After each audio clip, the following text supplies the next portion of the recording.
Esther 4, 14 al 16.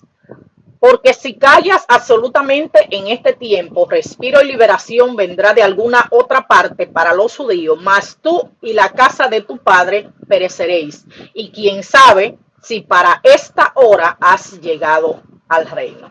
Después que todo esto pasa, que la reina Basti es sustituida por Esther, recordemos que viene todo un proceso de preparación para lo que era que ella ocupara el reinado. No fue tan fácil, eran muchas mujeres, eran muchas candidatas, la iban a preparar a todas, y la preparación era un proceso muy largo porque se dice que duró un año todo este proceso. Esta niña no calificaba, su nombre era Hadassah. Cuando buscamos el significado del nombre de ella, era Milto, planta aromática, árbol que florece. Pero su nombre le fue cambiado a Esther, y Esther significa estrella, la estrella que brilla.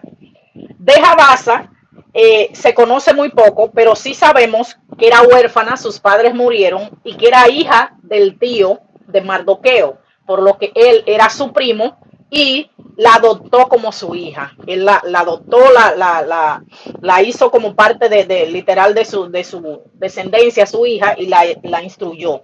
Ella provenía de la tribu de Benjamín. Dice la palabra que halló gracia delante de Hegai, el eunuco, que estaba a cargo de la casa real, de la casa de las mujeres. 6 meses en óleo de mirra y 6 meses en perfumes aromáticos y aceite. Ese fue el proceso que tuvo que pasar Esther para ser preparada para llegar ante el rey. Vemos que la palabra nos dice en Primera de Corintios 1:28, nos dice la palabra: y lo vil del mundo y lo menospreciado escogió Dios, y lo que no es, para deshacer lo que es.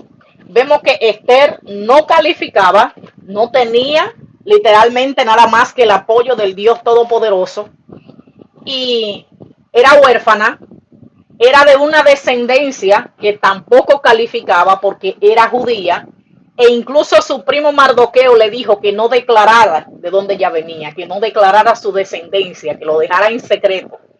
Y vemos que después es que sale a la luz que ella era judía, del pueblo escogido por Dios.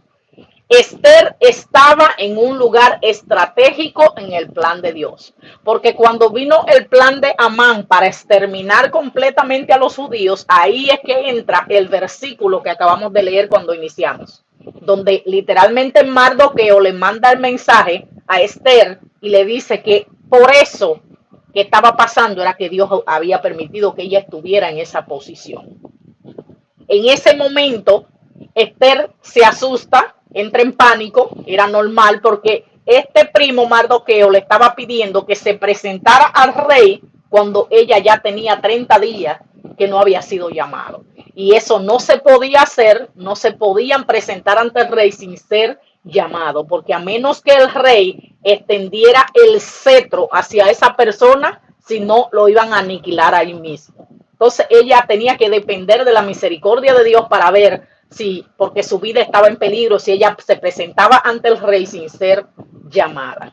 Vemos que ella convoca a un ayuno, y vemos en esos versículos que leíamos, vemos que la segunda parte de esos versículos dice bien claro que Esther dijo que respondieran a Mardoqueo: ve y reúne a todos los judíos que se hallan en Susa y ayuna por mí, y no comáis ni bebáis en 3 días, noche y día. Yo también con mis doncellas ayunaré igualmente, y entonces entraré a ver al rey, aunque no sea conforme a la ley. Y si perezco, que perezca. Que dice la palabra que cuando se produjo todo eso y Mardoqueo le dice que ella se tenía que presentar ante el rey, esta mujer, como dicen los boricuas, se paniqueó, porque ella dijo: espérate, ¿cómo que me voy a presentar frente al rey si yo no he sido llamada? Está prohibido presentarse ante el rey si no he sido llamada, porque estoy en peligro de muerte. Pero vemos que Mardoqueo la pone entre la espada y la pared y le dice: ok, si tú no quieres cumplir, parafraseando la palabra, entonces respiro y liberación vendrá de otro lado. O sea, si tú no quieres hacer lo que Dios te puso a hacer en esa posición y en ese momento adecuado, de ese momento preciso de tu vida, va a aparecer alguien más de parte de Dios. Y respiro, déjame leerlo literalmente, como es que dice, respiro y liberación, porque si callas absolutamente en este tiempo, respiro y liberación vendrá de alguna otra parte para los judíos, más tú y tu casa, la casa de tu padre, pereceréis. Y quién sabe si para esta hora has llegado al reino. Eso fue Esther 4:14. Entonces él le dice bien claro, tú no sabes si para esta hora el Señor te plantó ahí donde tú estás. Tú no sabes si para esta hora el plan tuyo es que aunque tu vida, tú perezca en ese momento, ese era el plan de Dios para tu vida. Tú no sabes si ese era el plan de Dios, si ese era el momento exacto donde Dios te puso para que tú hagas lo que tengas que hacer. Entonces vemos que Esther estaba en ese lugar estratégico donde Dios la puso de acuerdo a su plan. Entonces la pregunta que yo te hago en este momento es, ¿dónde estás tú? Muchas veces nosotros decimos, Señor, ¿por qué permite que yo esté en este lugar tan complicado? Seguro la misma pregunta se hizo Esther.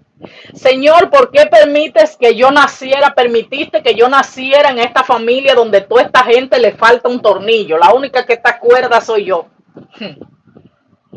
Seguro tú eres la Esther. O él, David, porque vemos también a David que nació en una familia donde literalmente él era el menospreciado, el del patio, el de allá, el que no calificaba, el que tenían aparte, pero vemos cómo Dios lo ubicó en el momento exacto con una canasta que le iba a llevar a sus hermanos para que se encontrara con su propósito que se llamaba Goliat. Entonces, quizás tú estés en ese momento de tu vida donde estás como esa Esther, en el momento exacto de tu vida, porque ahí es que tienes que estar, o quizás estás como David, con tu canasta en las manos sirviendo, y en ese momento exacto, en esa parte, ahí es que tiene que estar, porque ahí es que el plan de Dios te tiene y ahí es que te necesita. Entonces, tal vez eres ese Esther, tal vez eres ese David que estás en el momento exacto para cortarle la cabeza a ese Goliat, y tú lo que estás diciendo, Señor, ¿por qué permite que yo esté en este lugar tan complicado? ¿Por qué permite que yo venga de esta familia tan loca? Señor, ¿por qué permites que yo tenga esa esposa tan peleona? Señor, ¿por qué permitas que yo tenga ese esposo que no hay quien lo soporte? Señor, ¿por qué me lo permites? A veces estás en un lugar de trabajo que tú dices, Señor, tanto trabajo que hay por ahí y tú me tienes aquí pasando penurias. Te tengo noticia, quizás tú seas esa Esther o ese David que está cumpliendo el propósito de Dios.